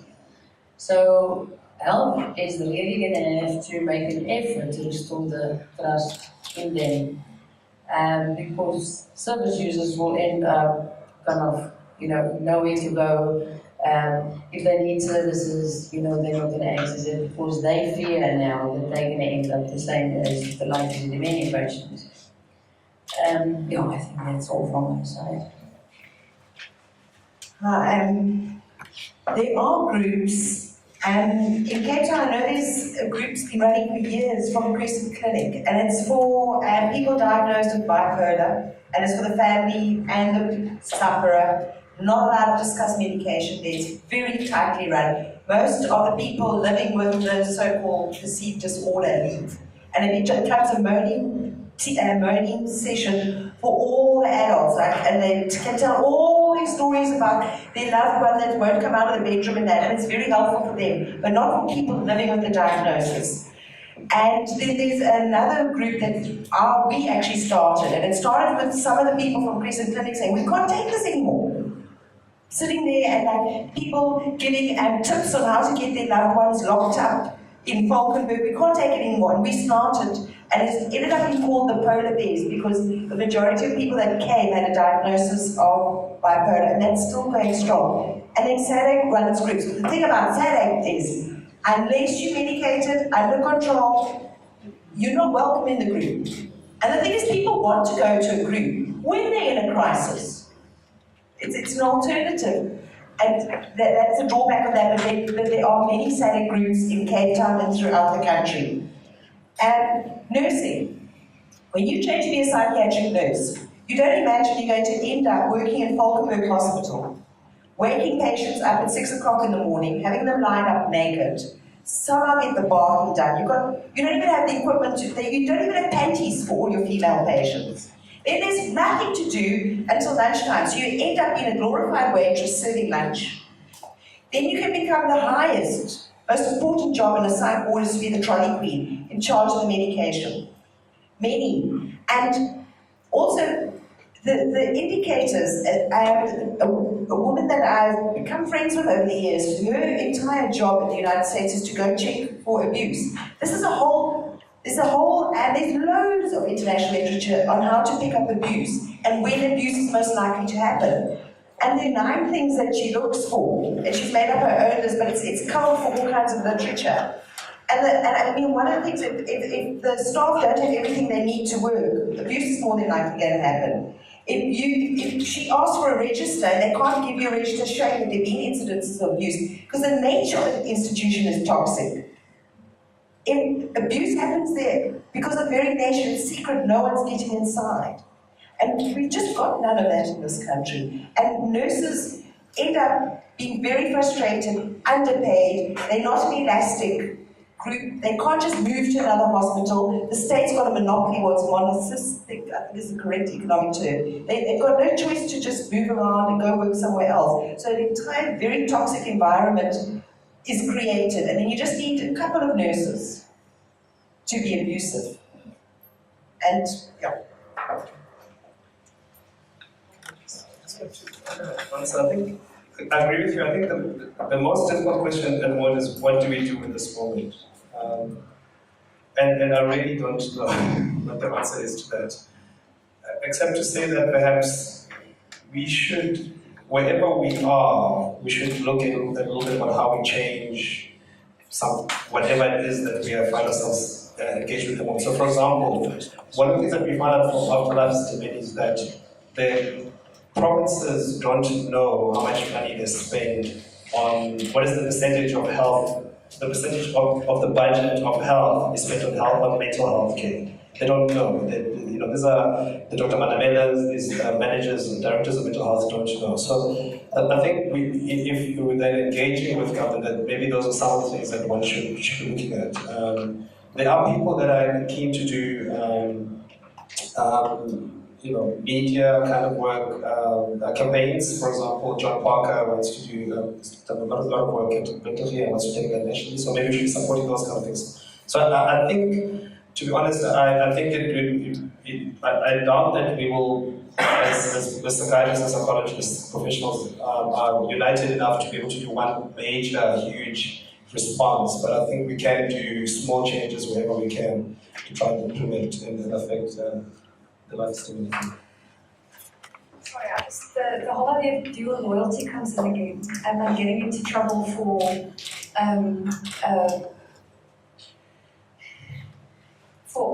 actually saying that managers know what is going on. They know. It's not as if they do not know. So, what do you do with that thing? So, what will happen if I get fired? I suppose I'll be okay. I suppose I can, get another, maybe start, I don't know, figure it out. But the dual loyalty thing is really, really important. And there are rumblings, even in the areas that I work in, about starting collectives, about protecting one another, about how and who to speak out to, without causing too much harm to ourselves and our colleagues, so that we don't want to stop doing this work, which is the other side of it. So we are in a bit of a unique position, and I would also just like to say that there are very forward-thinking, radical practitioners who are taking some of the services beyond where they've ever been before. And they're in this room, and I think, it would be great if they would also be spoken to. I'm very good at time, but I'm just going to allow for 2 quick comments from Nashiri and Pat, and then I'm going to have to close. Thank you, Lisbeth. I'm Charlene. I've been in the group of intellectual disability for about 16 years. And my working experience has spanned 2 government institutions that actually caters for institutionalized people with intellectual disability. So there's a fair amount of my team working currently with me in the room. So I think just I can see them wanting to participate, but what I think that I'll do is probably talk to you afterwards, because I think we need to have an intellectual disability focus for a similar discussion. So in terms of, I've got one question, 2 quick comments. Okay, so the one comment that I wanted to make was the fact that in all my experience and through the institutionalization processes and the challenges that we're actually currently facing all the time, is that the medicalization of people with intellectual disability whose behavior is a problem in the community is one of the key factors for the health inequalities.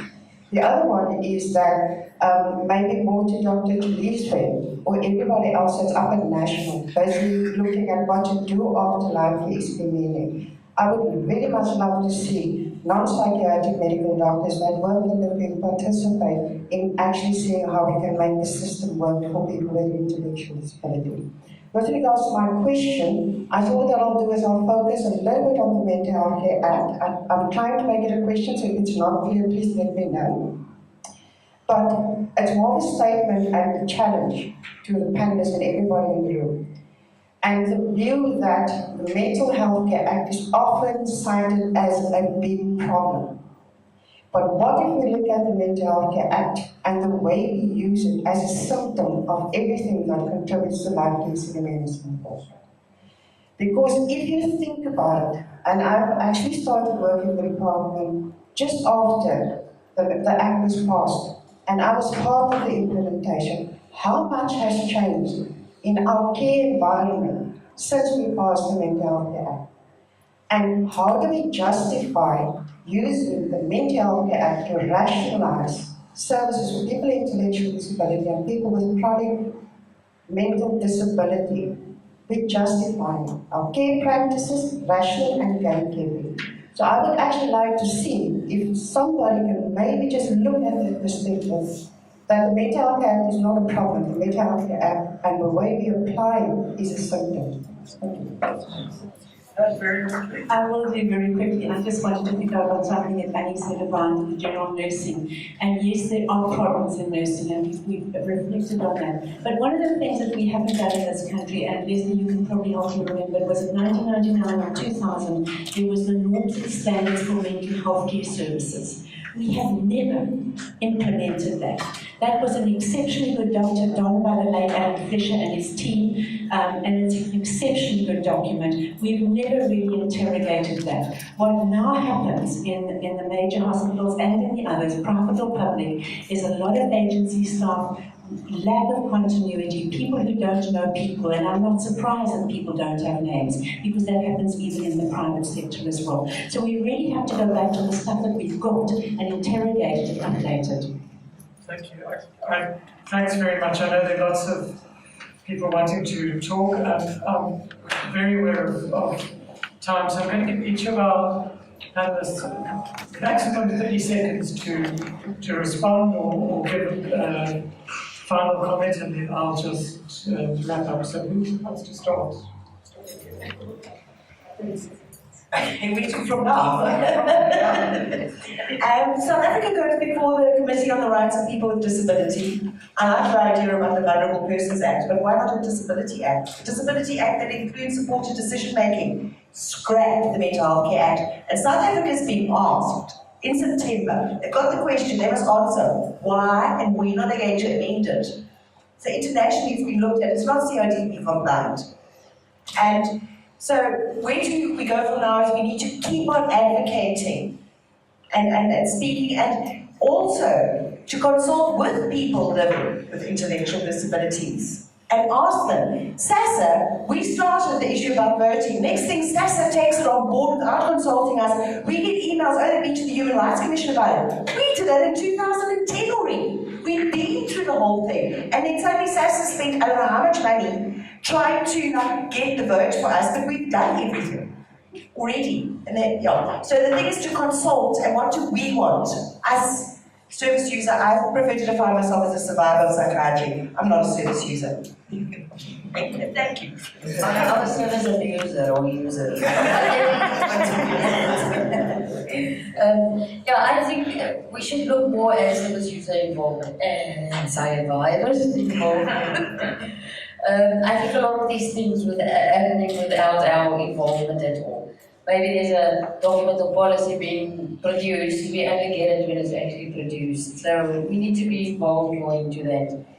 I think it's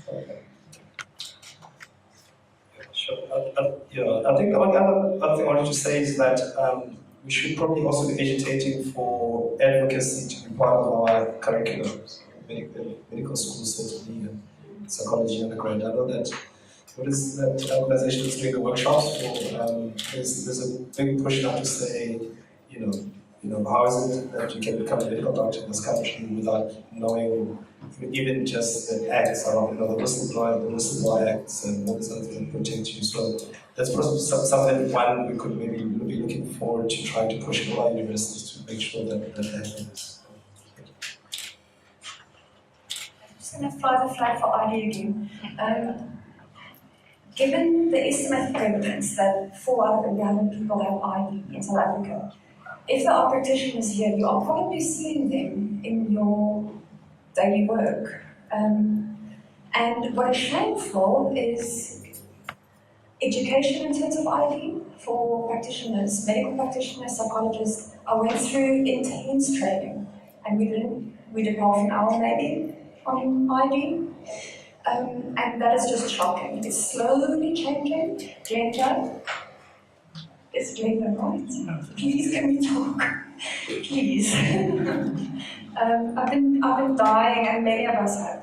There's about 5 of us here who have been dying to get in touch with the advanced psych nursing program. So that's just, thank you. Thanks. I'm not going to try and sum up everything that's happened. I just would like to say that from the walkabout at the museum, which I think many of us, including me, although I've seen the exhibition before, found profoundly discomforting. And a lot of the discussion today, I was starting off at my comments that Annie said. I hope people are uncomfortable. I feel uncomfortable. And I think that's really important. People have, there was a recent article in the New York Times about people's memory of the Holocaust. People are forgetting about it. People think, for example, that Hitler came to power through force. He didn't come to power through force. He was elected. And this is also a moment, not just in our country, where there's all kinds of erosions, actually, on the truth, on freedom, on human rights. It's suddenly become acceptable to be racist, sexist, disablist, misogynist, and so on. So, for Brian's question, what do we do now? I don't know what we do now, but I think part of what we do is what we try to do here, which is to make ourselves feel uncomfortable. And I hope, I'm very grateful to our partners from HI in Africa, because this is going to be podcast. So show this discomforting footage to everybody, because for me, one of the huge advantages of this exhibition, and particularly at Stellenbosch University with our particular history, is that it makes me feel horrible, and it interferes with my complacency. And if we're a bit less complacent at the end of today, I think we've done something. So I don't know if, Richard, you want to say anything, but I would just like thank you everybody for coming. Thank you to Annalise, and thank you to all the people who contributed. I'm sure I've left out people's names, but please come back on the 7th of May. We're going to have further discussions linked to this. And Judy, I know you want to talk, but you are the first speaker on the 7th of May. And I'm very grateful to all the panelists and to our colleagues for making this happen. So thank you very much.